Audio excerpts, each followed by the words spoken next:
Coming right up, a special edition of Straight Talk, the arts in Long Beach.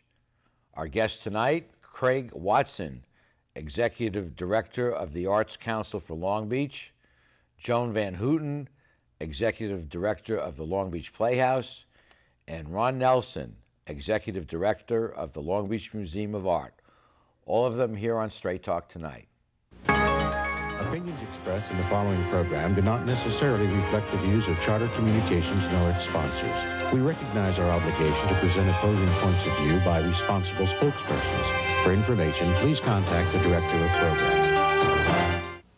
She stands in the face of evil and will not lose hope or faith.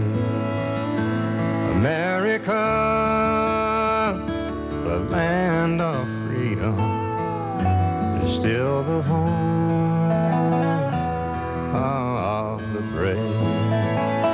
So raise the banner, call Old Glory, let us join our fellow man. History will write the story. America will always stand.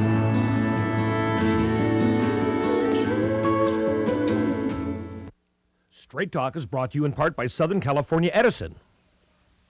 For over 100 years, life powered by Edison. The Press Telegram, your local news leader for over 100 years. And Long Beach Magazine. Coastal Living, City Style.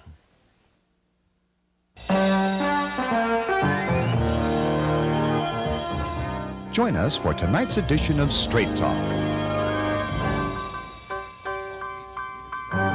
And now your host, Art Levine.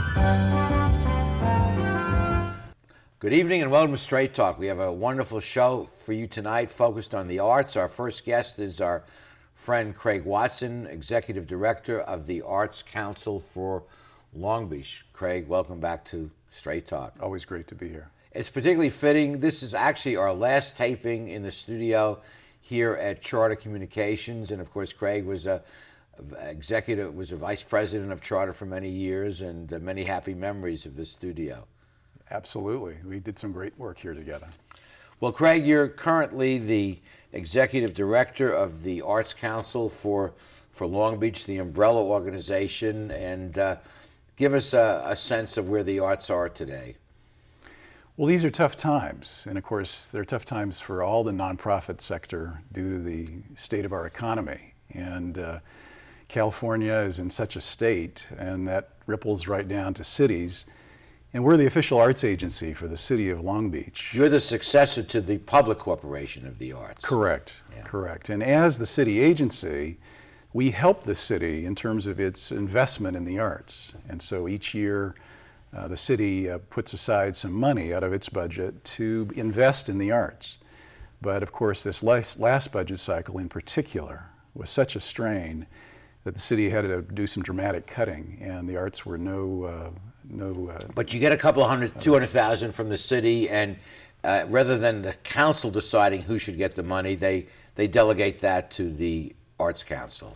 That's right. Over the years, the Arts Council has each year put together a grants program that included professional panels so that anywhere from 25 to 30 local arts groups, both very small and individual artists, and large organizations could apply for those grants. And then in a peer panel review, those grants could be awarded. So the best in the arts was recognized each year. And in addition, of course, you fund such major organizations as the Long Beach Symphony, Musical Theater West, and several Long Beach Museum of Art. Latin American Art, and ICT, Long Beach Opera, Long Beach Playhouse. Yeah. Also, 1% for the arts. There's a regulation that mandates certain buildings donate 1% for the arts, and you administer that. Well, over 500 American cities have these types of programs which say, look, as we build a great city, we want we want the arts included. So public art is a well-regarded strategy for helping cities distinguish themselves, and Long Beach is no different.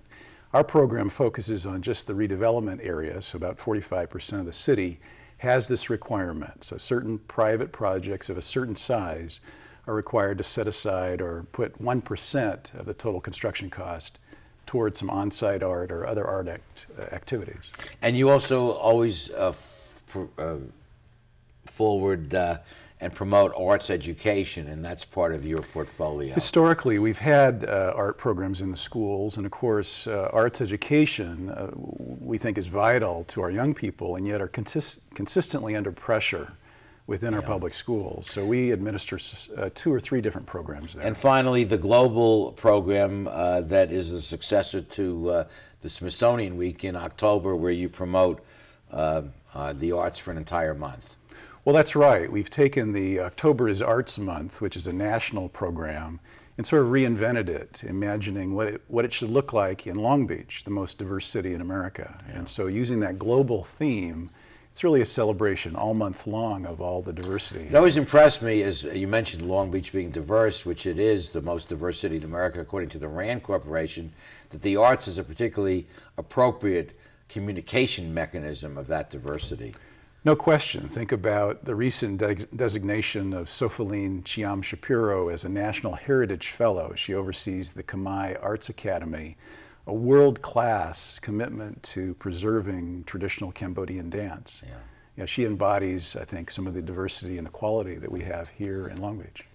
Our following guests will be speaking in part to the financial challenges facing the arts, but we have a minute or two left. Speak to the importance of the arts to a community and why people should support the institution of their choice. Well, increasingly, the cities that are most competitive for jobs, competitive for knowledge workers, for investment by developers, are those that have a creative community.